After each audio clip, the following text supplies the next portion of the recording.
In this quick video, I will guide you how to set up Chrome as your default browser on an Android phone.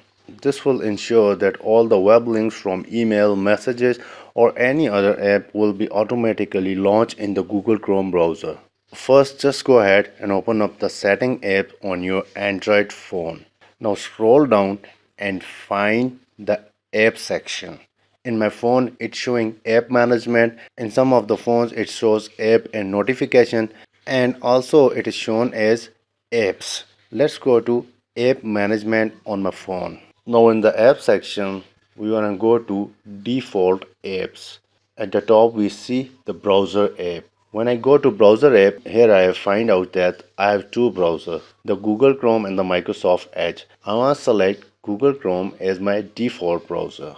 Now Chrome immediately became my default browser. So that's it about today's quick video. I hope you liked the video. Don't forget to like and subscribe IIT BK, and I will see you in the next one.